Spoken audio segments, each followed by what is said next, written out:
હાલો જય જુવાર જય આદિવાસી મારા ભાઈઓ મારી બહેનો સમય થઈ ગયો છે પણ તમે અહીં આપણા રોડ ઉપર જગ્યાની પણ ઠેકાણું નહીં આપણો ટાઈમ નહીં આપણી જગ્યા બીજી હતી ને ફરી આ જગ્યા તાત્કાલિક આપણે જગ્યાઓ તૈયાર કરી અત્રે મારા ભાઈઓ બહેનો કોઈને તકલીફ પડતી હોય બેહવાનું પણ મળે તો એવું હાલત છે આપણા કવાડ પાંડવાડ બીટના આપણા સાહેબ સબ એમનું પણ આભાર માનીએ આપણે આપણા સેતર વસાવા સાહેબ મીટિંગ રાખી ઉદયપુર થી પેલી બાજુ ટુંડવા હતા ને સાહેબ હા ટુંડવા હતા ત્યાંથી મોડું થઈ ગયું ને અને આપણો સમય હવે મારા ભાઈ ભેદ વાત કરવાનું મળે એવું છે તે હિમેદ આપણે પેલો કહેવત છે વાઘ આખું ડગરું ખાઈ જાય તેને આપણે પણ પેલા ડેટ કીધી આપણે એમ કહેતા આપણે ભેદ વાત કરવાની છે મારા ભાઈ કહેવત છે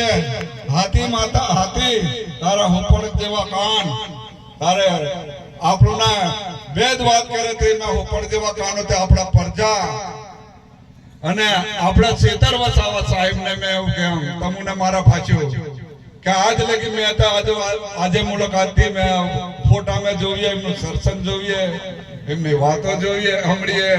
પણ આજે એમની જોડે મુલાકાત થઈ અને આ સાહેબ જોડે આજે મુલાકાત કરવાનો સમય મળ્યો અને મને એમ લાગે કે જંગલ માંથી ના આપણા સેતર વસાવા સાહેબ સિંહ જેવા અહીંયા આપણે બાંડી રૂમડી ગામની અંદર ઉતરેલા છે તો મને એમ લાગે આ ધરતીમાં પણ ભૂમિ પવિત્ર થઈ ગઈ મને લાગે કેમ સેતર વસાવા કયા તાલુકાના છે કયા જિલ્લાના છે તમે બધા જાણો ને મારા કેમ અહીંયા આયા કેમ કઈ ખેતર ખેડવા આયા કે કેમ અહીંયા આયા આપણા આદિવાસી ભાઈઓનું આંધળું થઈ રહ્યું અંધારું થઈ રહ્યું આના માટે વગર રસ્તે જાય ત્યાં કાંઠા લાગે ત્યાં આપણા આદિવાસી ભાઈઓ બહેનોને કાંઠા ના લાગે ત્યાં રસ્તો બતાડવા માટેના આપણા સેતર વસાવા સાહેબ સિંહ જેવા આયા એ આપણને માર્ગદર્શન આપે અને કાયદા કાનૂની વાતો કરશે અને આપણને બધાને નાના મોટા મારી બહેનોને ભાઈઓને અને નાના ભૂલકાને બધાને લીસાલે એમનો એવી વાત કરવાના છે એમનો આભાર માની આપણે પણ મારે એટલું જ કહેવાનું છે કવાટ મીટિંગ હતી આપણે આદિવાસી સમાજની અને આજે પણ આપણે આદિવાસી સમાજની મીટિંગ છે કોઈ ચૂંટણી આપણે કોઈ આવેલી નહીં આપણે કોઈ પાર્ટીની વિરુદ્ધ નહીં કરતા પણ આપણા આદિવાસી માટે આપણને કોઈ દેખતા નહીં તો હવે આપણે ઉભા થવું પડે મારા ભાઈ આપણા ખોનાને કીએ કે ભાઈ પેલા ખેતરમાં કામ કરવાનું છે વાડવાનું ને પેલા ખેતરમાં નીંદવાનું છે પણ આપણા ખન્નાને કોઈ કાન ના સાંભળે ને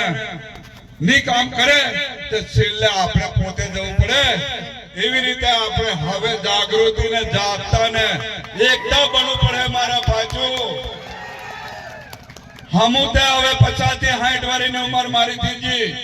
મારું નામ નેવસિંહભાઈ છગનભાઈ રાઠવા રોડદા ગામનો સરપંચ છે અને મારો છોરો આઠા ડુંગરી પંચાયતની અંદર પણ સરપંચ છે અમે બે પંચાયતના અર્ધે ધારાસભ્યની જેટલી પ્રજા અમારી જોડે છે મારા ભાઈ અમે સરપંચ 25 વર્ષ મારા રોડદા ગામના સરપંચ હું 25 વર્ષ થયા મારા છોકરો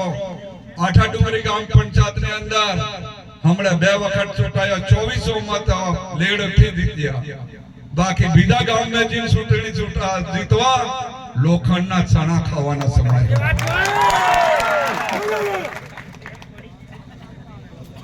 ત્યારે મારા ભાઈઓ મેં તમને વધારે આપણને ટાઈમની આ સાહેબની વાતો કરવાની છે આપણે ત્યાં કરવું પણ મેં તમને એટલું કહેવા માંગી રહ્યો કે આપણે પોતે કામ કરવું પડે ઉઠવું પડે એમ તમને કેમ કે આપણો નર્મદા માતા કવાંટ તાલુકો અને છોટેઉદેપુર જિલ્લાના આપણો વતની છે. આજે આપણું નર્મદા માતાનું પાણી, પહેલો પાયો નર્મદા માતાનું પાણીને સરકાર સૌરાષ્ટ્ર સુધી કાઠિયાવાડ સુધી લઈ ગઈ. તમે એવું ને મેં વિરોધ નહીં કરતો કાઠિયાવાડ વાળાને કે એ પણ આપણા ભાઈઓ છે. એ પાણી લઈ જતા આપણને કોઈ તકલીફ નહીં, એ આપણા ભાઈ છે. પણ સરકારને મેં એવું પૂછું કે નર્મદા માતાને તલાવ રાખીએ, અમે ને પાણી પીવા हम તરહે મરીએ. નર્મદા માતાનું પાણી પહેલા અમને ચાલુ કરી કેનાલ, તે વખતે અમને બકાલા મેલતા જતા